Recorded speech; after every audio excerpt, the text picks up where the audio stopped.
ක්‍රිස්තුමන්තුලම ප්‍රේමවන්තයනි ඔබ හැමෝටම ජේසු පීඨයි සුබ දවසක් අද දවසේ ප්‍රාර්ථනා කරනවා. අද අපි උත්තාන සමයේ තුන්වන සතිය අපි සඳුදා දිනයට පාතලනවා. ප්‍රේමවන්තයනි අද දවසේදී අපි ක්‍රියාපද තුල වගේම සුවිශේෂ ජෝම් තුමන් විසින් ලියන අද සුවිශේෂ තුල අපි අද දවසේදී දේව වචනය විමෙනෙහි කරනවා.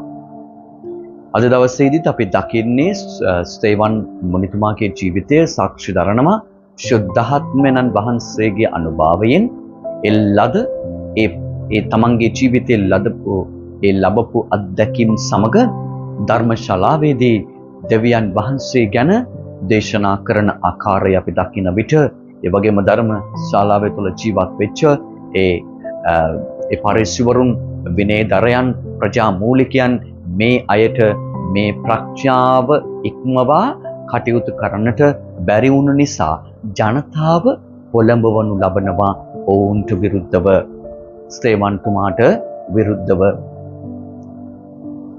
එහෙත් නිර්භීතව තමගේ අත්දැකීම ස්වාමීන් වහන්සේගේ අත්දැකීම ඒ ජනතාව සමග ඒ පුද්ගලයා එම නැත්නම් මේ ස්තේවන් කියන මුනිතුමා බෙදා ගන්නවා. තමන්ට තේරුණු නිසා තමගේ ජීවිතයේ වැදගත් වෙන්නේ ආත්මය. ඒ ආත්මය ආරක්ෂා කරගන්නට තමන් කටයුතු කරන ආකාරය. අපි සුවිශේෂ තුල දකින්නේ ජනතාව ජේසුස් ස්වාමීන් වහන්සේ තිබේරියස් නම් මුහුද අද්දර ළඟ බලාගෙන සිටියා ස්වාමීන් වහන්සේ කොහෙටද යන්න කියලා. ස්වාමීන් වහන්සේව හොයාගෙන ගියා.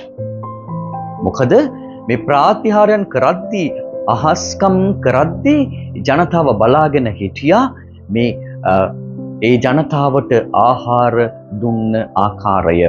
එනිසා ආයිමත් උන්වහන්සේව අනුගමනය කරන්නේ උන්වහන්සේ විසින් කරන ලද අහස්කම් ගැන මෙනෙහි කරන්නටවත් ප්‍රශංසා කරන්නටවත් ඒ අත්දැකීම් බෙදා ගන්නවත් නොව සබවින්ම මේ රොටි දුන්න නිසා නැවත ඒ කුසගින්න නිසා තමයි ස්වාමීන් වහන්සේ ගාවට ඒ අය ගමන් කරන්නේ. ස්වාමීන් වහන්සේ කියන්නේ ඔබේ ජීවිතයේ ඔබ කුසගින්න නිවන්නට ඔබ මේ කටයුතු කරන ආකාරය ගැන මම දකිනවා. නමුත් ඔබේ ජීවිතේ කවදාවත් නාස්ති නොවන ඔබේ ජීවිතයේ වටිනාම දෙයක් තමයි ව්‍යාත්මය රැකගන්නට ව්‍යාත්මය පරිශුද්ධ භාවයට කරා ගමන් කරන්නට වන ආහාරය ගැන ඔබ සිතන්නේ නැති බව.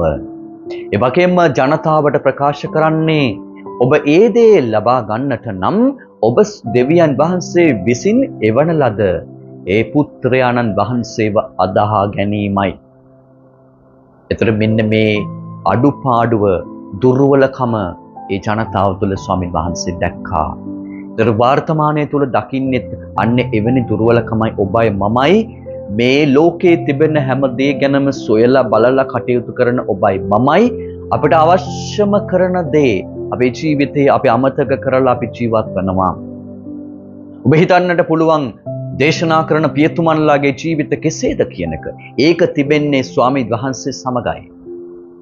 ඒ දේශනා කරන පියතුමාගේ ජීවිතේ ඔබට දැනෙන විදියට නොව ඒ ස්වාමීන් වහන්සේ ඒ දෙදෙනා අතර තියෙන සම්බන්ධකමයි වැදගත් වන්නේ. ඒ වචන ඔබේ ජීවිතයට ඔබ කෙසේද පිළිගන්නේ අන්න එසේ තමයි ඔබේ ජීවිතේ වෙනස් වෙන්නේ. ඔබට ඔබේ ජීවිතයේ අවිශ්වාසයක් හිතනවා නම් ඔබ දේශනා වෙන්න පුළුවන්, ඔබ දිව්‍ය පූජාවට වෙන්න පුළුවන්. අන්න ඒ විට ඔබේ ජීවිතේ පරිපූර්ණතාවය කරා ගමන් කරන්නේ නැහැ. ඔබ කොතනද සැකේ ඇති වෙන්නේ? එතනම ඔබේ ජීවිතයේ ඒ වචන ඔබේ හදවත වලට ගලා ගන්න යන්නේ නැහැ. අන්න ඒ සත්‍යතාවය තේරුම් අරගෙන උන්වහන්සේ අපේ ජීවිතයේ ආත්මය නැති නොවන ආහාර ගැන අපි සිතමින් උන්වහන්සේ අදහා ගන්න